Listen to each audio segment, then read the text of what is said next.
प्रतीक्षाच cooking पॉइंटमध्ये तुम्हा सर्वांचं स्वागत आहे। नमस्कार मित्रमैत्रिणींनो, आज आपण बनवणार आहोत एकदम झणझणीत रसदार आणि खवय्यांच्या आवडीचा बकऱ्यांच्या पायांचा रस्सा।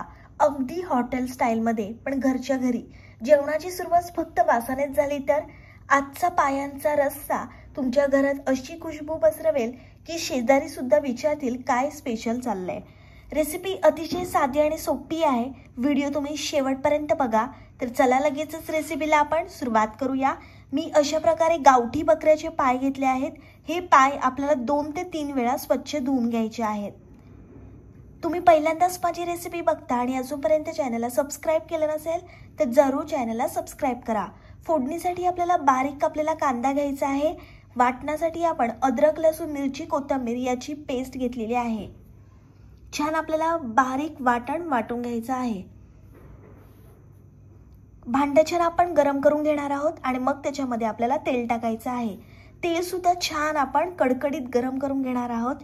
तेल छान गरम झाल्यानंतर त्याच्यामध्ये आपल्याला बारीक कापलेला कांदा टाकायचा आहे। लालसर रंग येईपर्यंत कांदा छान आपण परतून घेणार आहोत।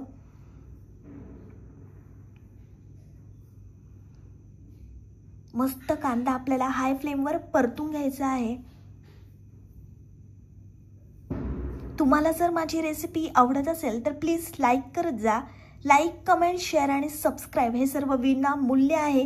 तर या महाराष्ट्रातल्या मराठी मुलीला तुम्ही खूप सारं प्रेम आणि सपोर्ट द्या।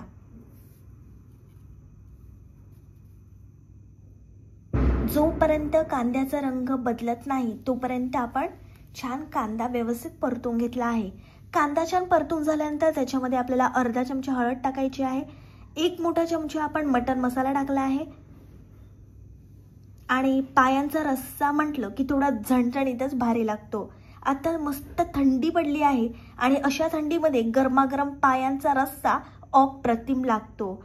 आता आपण 3 मोठे चमचे आगरी कोळी मसाला टाकला आहे। छान हे मसाले आपण त्या कांद्यामध्ये परतून घेणार आहोत। मसाले परतताना फ्लेम आपल्याला लो किंवा मीडियम ठेवायची आहे। छान आपण मसाले परतून घेतले आहेत। आता आपल्याला त्याच्यामध्ये तयार केलेलं वाटण टाकायचं आहे। हे वाटण त्या मसाल्यामध्ये आपण एकजीव करून घेणार आहोत। पायांची संपूर्ण चव ही त्याच्या शिजवण्यावर अवलंबून असते। पाय नीट शिजवणं सर्वात महत्त्वाचं। ते मसाल्यांना घट्ट करून घेते आणि रश्श्याला छान चव येते।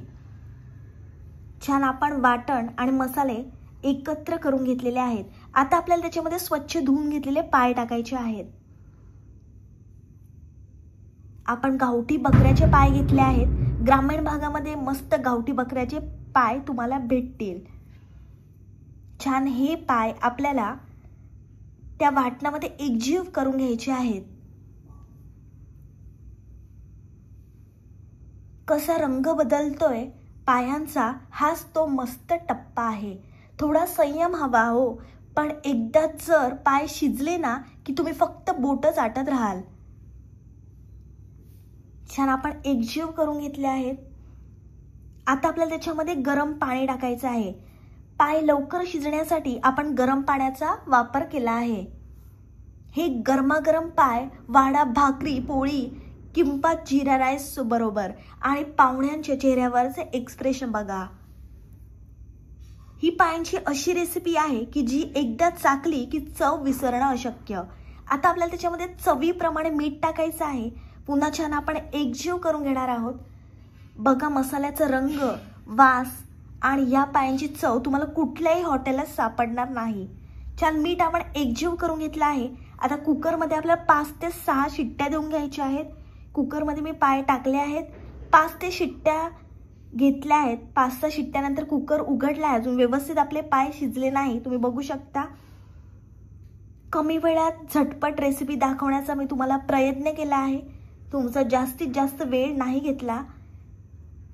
योग्य प्रकारे आपल्याला पाय शिजवून घ्यायचे आहेत। मी 8 ते 9 शिट्ट्या देऊन व्यवस्थित पाय शिजवून घेतले आहेत। गरमागरम पायाचा रस्सा खाण्यासाठी तयार आहे।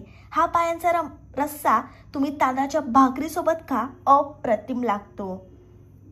ही रेसिपी तुम्ही जरूर ट्राय करा।